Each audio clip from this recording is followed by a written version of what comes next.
Hi, I'm Joseph. I'm Kaylin, and we've been traveling full-time in that RV for the last 3 years. And we camp almost exclusively for free, which means we hardly ever stay in campgrounds, but somehow we still have all the amenities. Here's how we survive off-grid.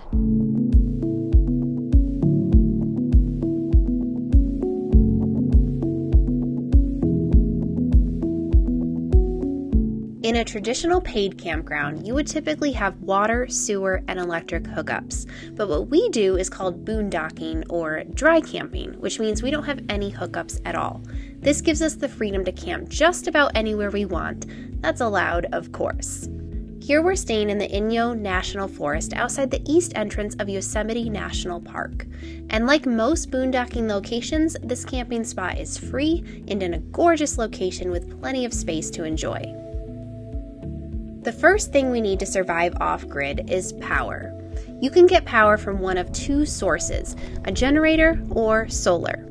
We've added 2 panels to the top of our RV, which charge our batteries and give us access to power 24/7, without the noise of a generator and added expense of fuel. In fact, our solar setup paid for itself within our first year of boondocking. However, the downside to solar is you could literally run out of power if you experience 2 or more cloudy days in a row, depending on how many batteries you have. So a few months ago, we added a generator as a backup power source. Our heat system, stove, and actually our refrigerator all run on propane. We could technically run our fridge on solar, but we only do that on a very sunny day as it does take a lot of energy to do so. And to answer the question that I'm sure you're about ready to type in the comments and ask us, no, we cannot run our air conditioner off our solar power. So to stay cool, we try to make sure we stay in higher elevations during the hotter months. The next thing we need to survive is fresh water and a way to dispose of the wastewater that we use. Underneath the RV, we have 4 holding tanks, an 80-gallon freshwater tank for us to use from our faucets, 2 gray water tanks that store the drainage from our shower and sinks, and then finally our black tank, which stores all the stuff that goes down the toilet. Of course, as we use our water, our other tanks begin to fill, so we need a way to replenish our freshwater tank while also disposing of the water from our gray and black tanks. The easiest way to do this is to take your entire RV to the nearest dump station where they usually have fresh water in addition to proper waste disposal.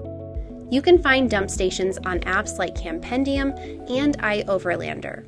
Some are free, and some cost anywhere from $10 all the way to $35, depending on where they're located. But since we can only go about a week before we have to dump and replenish our tanks, we've devised a system that lets us stay in a spot even longer without needing to move the RV at all. To fill our fresh water tank, we have 48 gallons worth of jugs that we can fill from the nearest dump station or water source, and then we send that water through a hose into the RV's fresh water tank. Then we also have a portable dump tank that we can pump our gray and black tanks into and drive that tank to the nearest dump station with just our truck.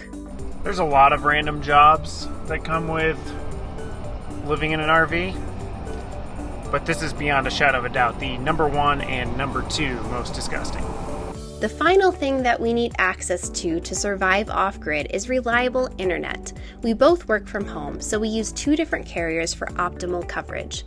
The first one is to turn our Verizon phones into a hotspot. We each have 30 gigabytes of hotspot data on our phones, so we can connect our laptops to the phone to access the internet. But this only works if we have a good Verizon signal.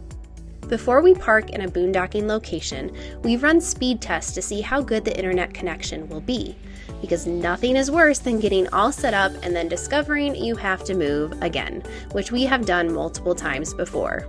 The second carrier we use is T-Mobile. We have a 50 gigabyte hotspot that almost doubles our data and also gives us broader coverage options.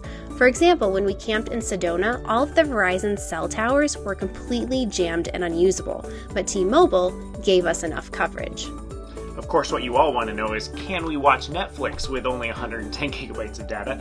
The answer to that is yes. However, it's not smart to binge an entire season because then we might get to the end of the month and be running a little tight on data for, work things.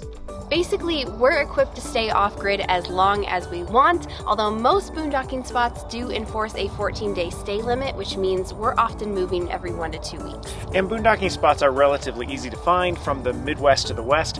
However, if you're staying in a big city, or maybe even on the East Coast, you're probably going to want to book that campground, and depending on the area, book it far in advance. If you're interested in how we find our boondocking spots, let us know below with a comment that you want us to make that video. And while you're there, like, subscribe, hit that bell notification icon, and you'll get notified when we do make that video. And maybe next time we'll see you on the open road. Bye!